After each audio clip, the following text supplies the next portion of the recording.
Welcome back to the Ed Morrissey Show podcast. I'm very honored today to speak to a man who has emerged as a voice of reason and a voice of patriotism on the fields of academia. Professor Jeffrey Lax for the City University of New York Law School, and now a video star for displaying the American flag at a pro-Palestinian protest. And, you know, that didn't go over so well with the folks that were out there. Professor Lax, tell us a little bit about your experience there.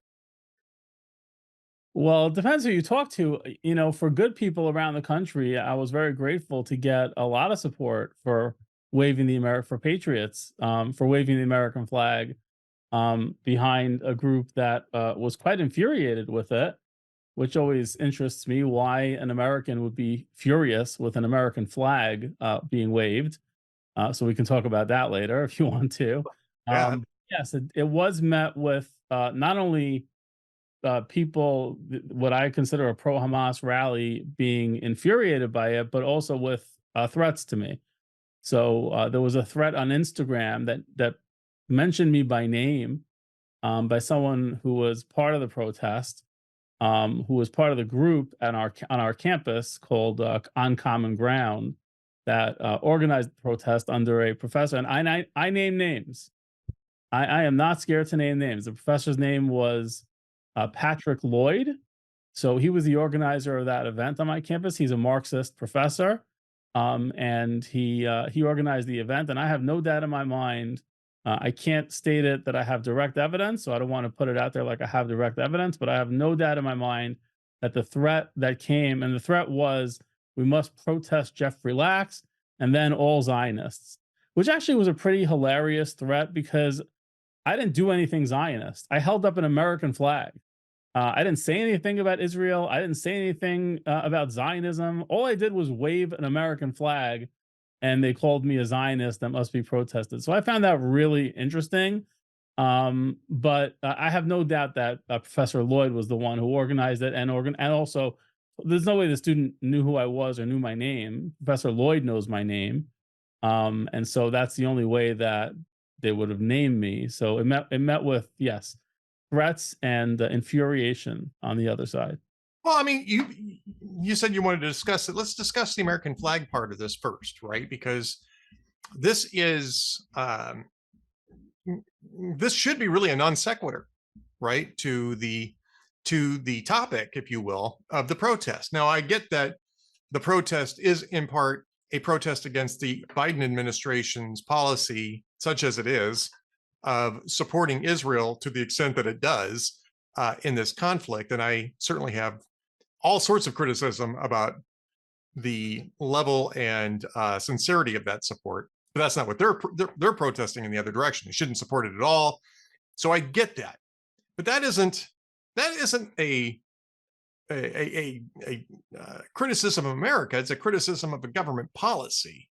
So I would have said, and maybe I would have advised them if I was considering advising them about anything, is that if somebody waves an American flag, don't react to it. It's non sequitur to what you're talking about. Instead, these people, and you can see it in the video that we published a couple of days ago, these people get irate over it. To your reporting, they're calling it a fascist symbol, a Nazi flag, and in what I would consider a stunning case of projection, because they're out there pushing the pro-Hamas view in this protest. And you argue, as I have argued, my friend Adam Baldwin and I talk about this quite a bit, that this reveals that this really isn't about Gaza per se. It's not really about the Palestinian cause. It's really about a different cause.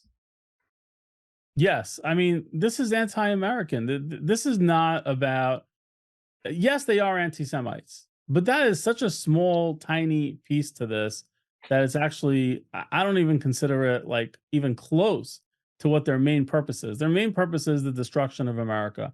And you can see it. Just look at the rallies around the country. They are actually chanting death to America at some of these rallies. They're actually burning American flags at some of these rallies. At City College, a public university, they pulled down the American flag that was flying above the university, and they hoisted the Palestinian flag.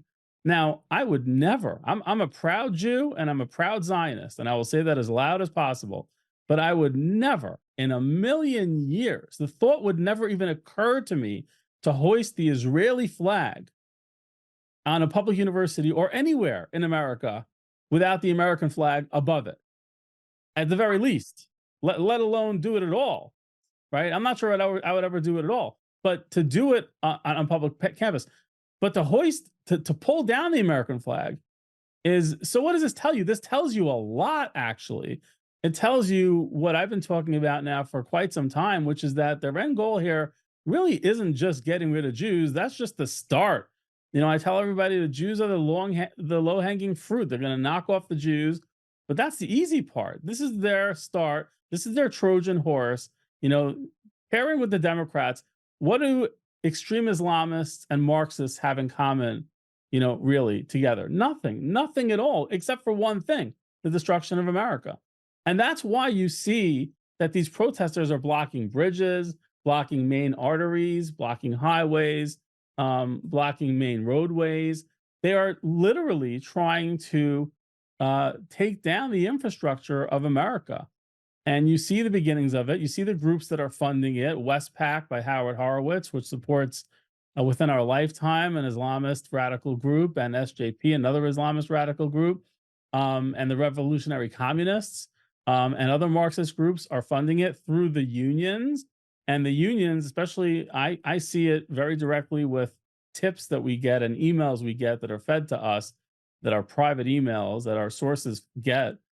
We see the union discussing that they are helping, like some of these encampment protesters on these campuses Right. were helped, and they met with faculty members who are union delegates in the Marxist union. It's a Marxist union with Marxist faculty members, and they are actually assisting behind. Listen, one thing I think is a big misconception that I want to put out there so that all your listeners hear this and understand it. All these student rallies, every single one of them is organized by faculty members. There's no such thing as a student rally. No such thing. Yes, that's Right. the face of it. It is a farce. It is always Marxist faculty members, sometimes Islamist / Marxist faculty members, who are organizing it, who are getting the funding for it, and who are making it happen, and who are supporting it. So people should know that it's not students. No, I think this is a really good line of discussion to go down here too, because this is part of we talk about we talk about this quite a bit on a couple of my podcasts, especially with Adam Baldwin, on the amiable skeptics thing, which is the Marxification of education. And it's starting in academia, especially maybe the Ivy Leagues, and then filtering down through K through 12.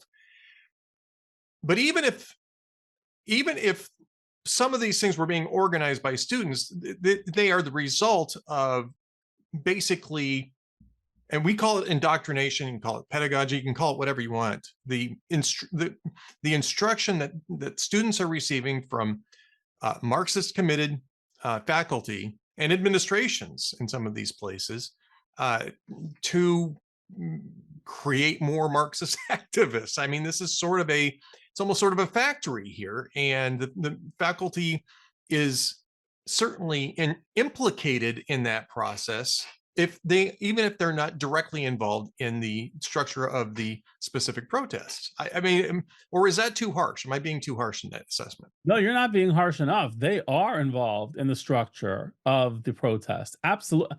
I can't think of any example of a protest that I was aware of at CUNY, and we've seen many, where the union, because we get all these emails, they have no idea how embedded, if they knew how embedded we are at CUNY and at other campuses and with the union, they would freak out, because we see exactly what's happening. They are absolutely embedded in the structure, not only the structure, but helping to get funding for these protests. And it is, anti-Israel is such a small part of it. Anti-Judaism is such a small part of it. Really, the end goal here is, they're talking about anti-capitalism and how capitalism is the cause of all evil. So if you really go down and dig in the dirt, if you really dig deep, and I've seen the deep stuff, what they really want, what they really talk about is the end to capitalism, which is really a lot more than just the end to capitalism. It's the end of America. And by the way, you can see, if you really look carefully enough, you can see that everything I'm saying is true just in the public sphere. Because if you look at the demands that are put out by these groups, they have a list of 5 demands now that are on all these placards that are being held up across the country with these encampment protests. And I think number 4 or 5, I forget which number it is. There are 5 demands. One of those demands is the demilitarization of all US intelligence agencies and military and police. In other words, get rid of the police, get rid of the military, get rid of the CIA. They specifically say get rid of the CIA. They want America to, that is the end of America, right? That is the end of America. That's what they want. That's what they're saying publicly. And I urge your very astute. I think you have a very astute audience. I really do.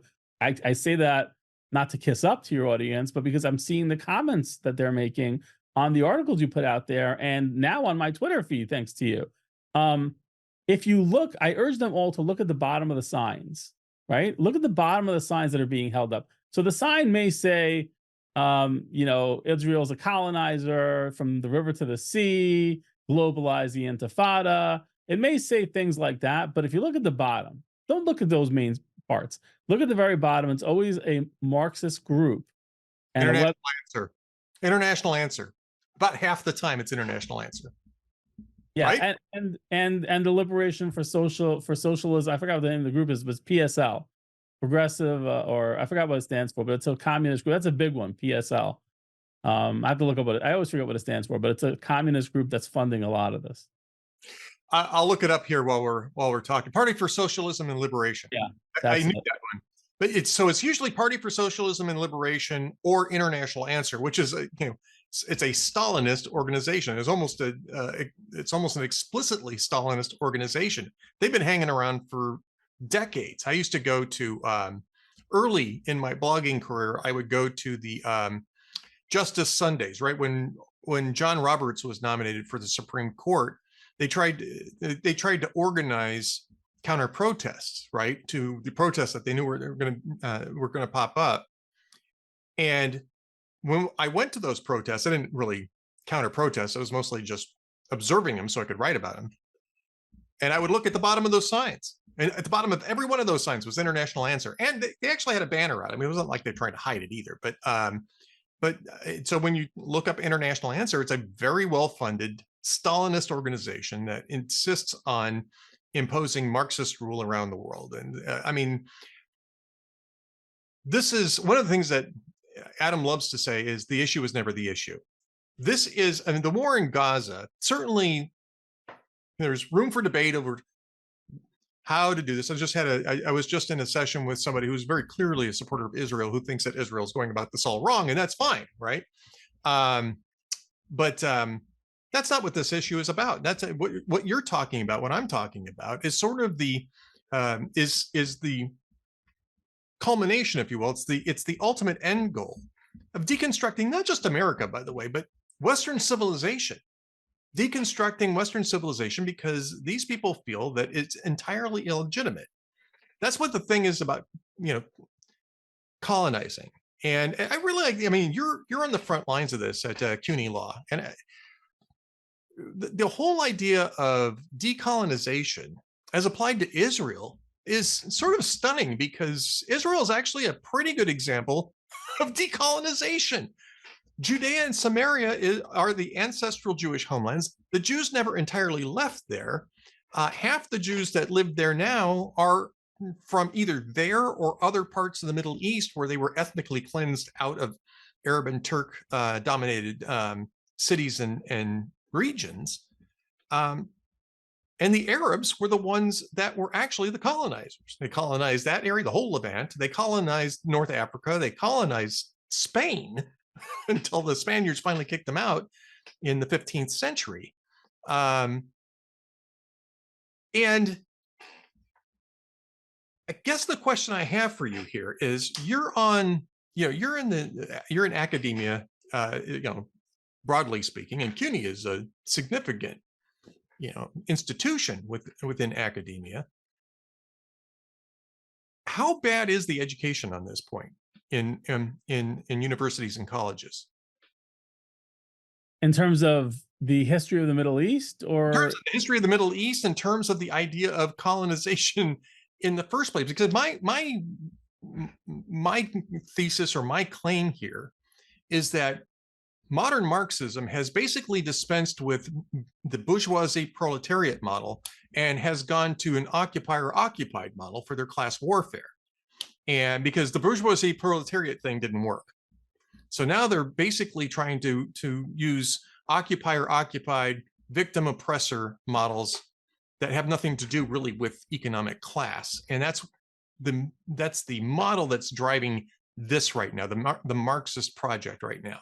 And I'm yeah, wondering if you see that same thing in instruction on college campuses, and the mangling of history that allows this type of thing to happen. yeah, you're 100% right. I mean, they've shifted critical theory to critical race theory. So we've seen like these little minor shifts that are tiny, really just tiny shifts in approach from the Marxists. I can't speak to what's happening inside of the classrooms of professors in the Middle East. So I can't speak to that, but I can speak to what you are talking about just generally broadly in terms of activism on campus. Right. For example, on my campus, and I've seen this quite directly, the Marxist professors prey on the most vulnerable students. They will actually go in, and they do this on my campus.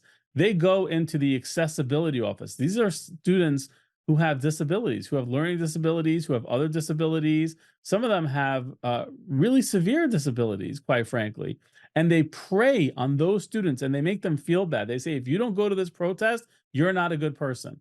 You have to go to this protest. And actually, some of those students have complained that they have been bullied into going to these protests. And, if you think about it, I don't want to compare these things. I don't want to make it seem like I'm comparing these things.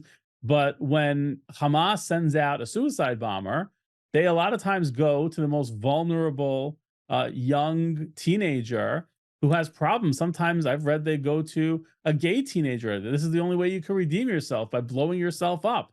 Horrible things like that.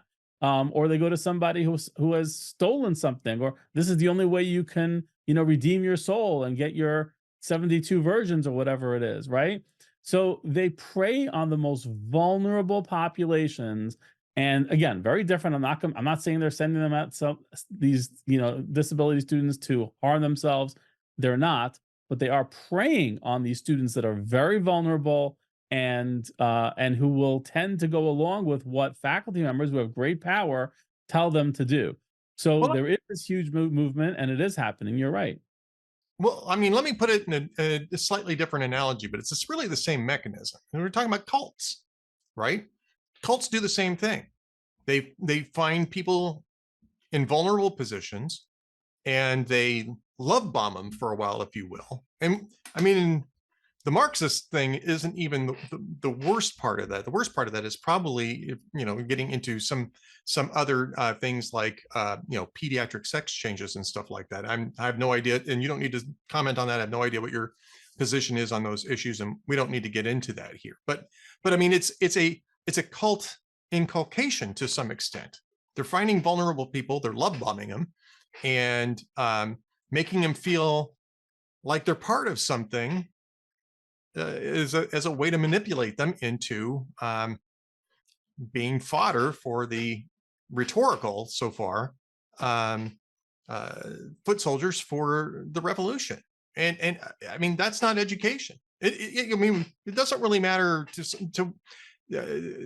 some extent which analogy we use. What we can agree on, though, is that that's not really education. That's indoctrination. Yes. Oh, absolutely. Absolutely. And, another thing that I think a lot of people are not aware of is the immigration problem has become so bad. And the fact that there's no vetting has become so atrocious that we end up now seeing it on our campuses. We will have students come into America fresh for the very first time. They land on our campus if they're of that age. And what we hear in the hallways and people come to me all the time with this, that they're hearing the most anti-American and anti-Semitic tropes from these new students. Why? because they're not just coming from Venezuela, they're not just coming from Latin America, they're coming from all over the world at the entry points in the north and the south, where there's complete and total unvetting of these illegal immigrants. And so we find them on our campuses. They come to our campuses and they are expressing really the sickest views of America and of Jews, both. But a lot of America. Why? Because a lot of them are coming from countries that from birth they're taught America is evil and Jews are evil and Israel is evil. Yep. And so that's what we're seeing. And so a big part of this is the completely out of control immigration. Let's. I want to talk a little bit about what happened at CUNY in the wake of the protest that you were at. Hillel, which is a organization for Jewish students, had two events scheduled this week. One was to commemorate Israelis' Memorial Day, which was apparently this week. I'm not sure which day it was, and Israel's Independence Day, which was also this week. And apparently CUNY flat out canceled one and then tried to get the event for the other, not sure which is which, I'm sure you know which is which, to be relocated someplace off campus. Hillel refused and they canceled that one as well. And then there was absolutely no media coverage of this, right? No media coverage that CUNY had canceled two events that Jewish students had organized for the Jewish students at CUNY supposedly on the basis of security concerns. Now, I have no doubt that there might have been some security concerns given the temperature of these protests on campuses, but that is basically the heckler's veto. They are incentivizing the heckler's veto. And if that's the basis on which people can hold events on campus, eventually nobody's going to be able to hold an event on campus, especially if you keep sending the incentives that way. Oh yeah, it is absolutely sick. And you're right. Monday was Yom HaZikaron, which is Memorial Day, basically for Jews in Israel. And Tuesday, it's always back-to-back days. Memorial Day, and then the next day is Yom HaAtzmaut, which is in Israeli independence. And you're right. The first event on my campus was canceled by the president. Why? Because there was an announcement that these pro-Hamas protesters were going to protest the event. Now, by the way, they put it out there that they call the Israel Defense Forces the IOF, the Israeli, I guess, offensive forces. I don't know. Israeli occupation. Oh, is that what it is? Occupation? Okay, great. So they call it the IOF, which is a really derogatory term, obviously, and false.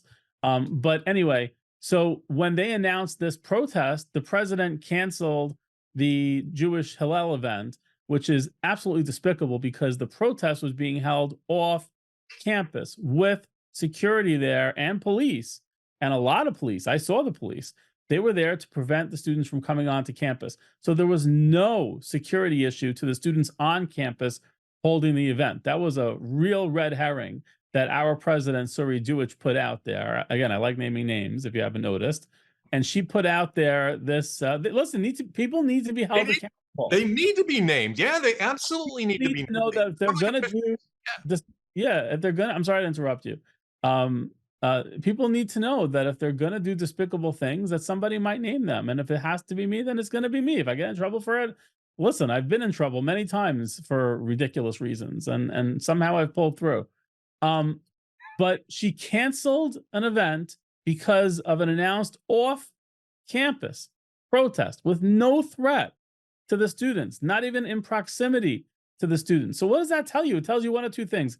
Either she is one of the greatest cowards who ever lived, or she actually agrees with the ideology of the protesters. One or the other. It has to be one or the other. And by the way, I went straight down. I called her because I heard that the Hillel students were distraught, completely distraught about the events being canceled. When I heard about that, I was very upset. By the way, I was supposed to have a meeting with the Congressional Committee investigating campus anti-Semitism that day. I canceled on Congress, which I can't even imagine in my life ever doing anything like that. But I canceled on them because I got a call about the event being canceled and Hillel students being distraught, which I felt horrible about. I said, listen, I'm really sorry. Can we reschedule this? Because I got to rush down to my campus right now to make sure everything's okay and to see if we can get this event back on. So I called the president. She refused to take my call. I went down straight to her office. I went into her outer area. She was locked inside her inner office, locked in there. And her chief of staff came out and said, "I'll take your number and she'll call you back." And I said, with all due respect, this event is in a few minutes. If we don't get it back on, time's going to pass. So I'll just, if it's okay, I'll just wait in the outer office till she's ready to, she's done with her meeting." And she said, "No, no, don't worry. We'll call you back." And I said, "Again, it's okay. Don't worry about it. I'll just sit here and wait." And she said, "No, no, don't worry. We'll call you." And I said, "No, no, don't worry. I'll sit here." This went on for about, 10 minutes. Time is running out. She obviously had no desire, and she could hear. I know the president can hear the conversation from the outer office into her inner office. She never came out. The event never happened. Absolutely despicable. And then, just to show you the level of ignorance of these leaders, and I believe she's Jewish too. And I don't care what someone is. I don't care if you're Jewish. If you could be an anti-Semitic Jew. It makes no difference to me if you have a Jewish background. That's irrelevant to me. It matters how you treat Jews. It matters how you treat all groups, Americans and all groups. But in any event, to show how ignorant she is, she then made a comment to a student, and it wasn't even a student involved in organizing the event, that don't worry, we'll reschedule the Memorial Day event on a different day. And that's like rescheduling July 4th, right? Right. Do you have July 4th on July 12th? There's a reason why it's on July 4th. We are celebrating the very day that we became the nation that we became. You don't reschedule the day that you're memorializing the deaths of so many Jews who gave their lives for the freedom of Jewish people and for the safety of those people. It's a ridiculous comment. You don't reschedule. Imagine one year they declare Christmas is on December 18th. I mean, you don't do stuff like that. It's ridiculous. It's offensive. It shows that you don't understand the significance and the meaning of this day to Jewish people. I want to talk to you a little bit about a legal case that's going on too, because I mean, you're speaking about the attitude of the administration on campus, and my understanding is that you're part of a legal action, Goldstein versus PSC/CUNY, and PSC is the faculty union, right? Am I correct about that? Yes. And the lawsuit alleges that the faculty union itself is engaged in anti-Semitic conduct or speech. Tell us a little bit about what's going on in this lawsuit and what it is that you're hoping to correct in this suit. Well, in New York, the public unions have a right to exclusive representation of all of the public employees at a university. And so what we're fighting is that should not be allowed because they don't represent the interests of so many people. First of all, they get involved in things they should not be involved with politics in the Middle East to begin with. Right. They should be involved with our rights as employees, bargaining for our rights. That is like the last of their concerns. We've been without a contract for, I don't know, a couple of years now. Do they care about that? No, but they care about, they're going to have a vote in I think in a week or so, that basically supports the encampments and decries Israel as usual, and supports anti-Zionism and all that kind of stuff. But to really nail this thing home, I want to show you how bad it is. With the whole world now knows about the anti-Semitism problem on public campuses, on private campuses, the Ivy Leagues. Certainly we were really ground zero for the anti-Semitism movement. It started at CUNY. All of this started at CUNY. People forget, but if you go back and look, our group formed well before the Columbia incident, well before October 7th, because of all the anti-Semitism. The union does not bargain at all. They have not said one word in bargaining sessions about protecting Jewish people on campus. So they don't represent. These are our representatives. They don't represent us. So what we're saying is, even as being part of the bargaining unit, they do not care about our rights. Actually, they organize against the rights of Zionist Jews. Proudly and openly, they organize these anti-Zionist, anti-Jewish events, these anti-Semitic events, quite frankly. And so not only don't they bargain on our behalf, they actually go out and do things that are against our rights as employees. So all we're saying is, we're not saying don't allow them to be a union. We're saying to the government, allow other unions to also exist. I would love to be a member of a union that's a non-anti-Semitic union. Is that such an unreasonable request that I should want to be a part of a union that doesn't hate me and who I am? for being Jewish? I Not don't at all. think. No, not at all. And I'm looking at the research on this. I mean, it's kind of interesting because 6 years ago, the Supreme Court issued I think it was 3 different decisions that had to do with union representation and compelled speech. And I'm trying to recall if they were all in the same session of the Supreme Court or if they were in 2 different sessions. But one of them was Janus and Janus versus Ask Me, which is something that the website that covers this lawsuit discusses, which is that non-members cannot be forced to contribute to a union to which they don't wish to belong, but it doesn't move them out of the position of being the bargaining agent for all workers, whether they belong or not. And this is the point that you're getting at, is that that is still a monopoly that needs to be broken here, especially given the hostility that PSC has to its Jewish members, especially as at the same time that it's advocating for the BDS movement, the boycott, divestment, and sanctions movement against Israel. Yeah, and first of all, I want to really mention and laud the efforts of the National Right to Work Foundation, who was behind the Janus decision, and the Fairness Center, and Nathan McGrath specifically there, and Danielle, who are leading the movement. I don't know how to pronounce her last name. I don't want to get it wrong. I never asked her. It's Susan. It ends with a J. But I want to really laud their efforts because they are really at the center of this fight to do exactly what you just described so well, which is it's not just, to me, this is actually the more important case because of what I said before. It's not just that we don't want to be part of contributing to a union that doesn't share our politics.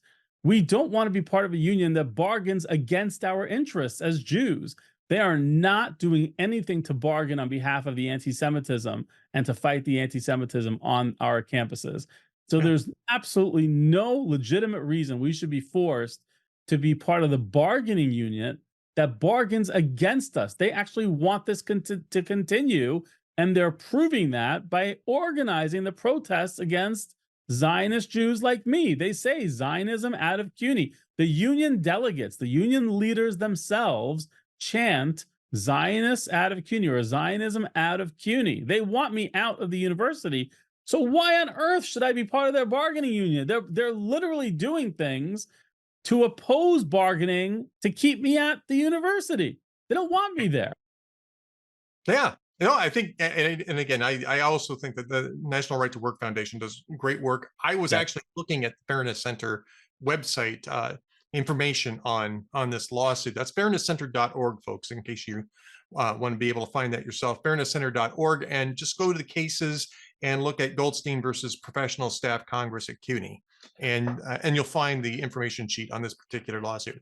One last thing before we wrap up, and I know I've taken a bunch of your time here today, Professor Lax, and I really appreciate it. On the screen behind you is something called Safe Campus. Why don't you tell us a little bit about that and where people can find out more about that too? Well, thank you so much for allowing me to promote what we're doing. Safe Campus is, you can reach it on X or Twitter, whatever they're calling it nowadays. It's @ and then just Safe Campus. You can put all lowercase. @ I know it's a little hard to see, @ Safe Campus. And what we do is protect the rights of discriminated, really all groups, but mainly we focus on discrimination of Zionist Jews on campus. But we're also a very pro-American group, and we're really doing more and more work protecting Americans as well, and also not just on campus. We're now expanding beyond that. And I would also ask for a personal follow if you liked the message that I'm sharing today at my account, which is at CUNY _prof, CUNY prof, at CUNY _prof. So give me a follow, give Safe Campus a follow. And if you support the work we're doing, we work with all sorts of great, wonderful groups that, like some of them we mentioned today, and we're happy to talk about working with you if you believe in the same causes as we do. Well, okay, so at _Safe Campus and at CUNY _prof. And by the way, I'm going to have these in the post when I eventually write a post about this interview I'll have those in there as well. But if you're just listening to this, or if you're watching it on the video presentation, just go check that out. And I just want to thank you again, Professor Lax, because it's important to have people from the schools talking about this, speaking out. And you were apologizing for interrupting me earlier. That's why you're here. People who tune into this have heard enough of me. They really want to hear from you. And I am very, very happy that you are here and so enthusiastically sharing what your experiences are and what your perspective is. And I hope that we can do this again as things progress, or don't. maybe especially if they don't, and we can continue talking about some of these issues. Boy, I wish my wife had the same perspective about interruption as you do. We'll all sit down and have a conversation about. I don't think that you view I'm not gonna dip into that because I'm also a married man. No, it was a pleasure. You obviously are doing God's work, and I appreciate everything you do, and some of the symbols behind you also demonstrate that. Thank you. Thank you very much, Professor Jeffrey Lax. Thanks for being with us today. Absolutely, anytime.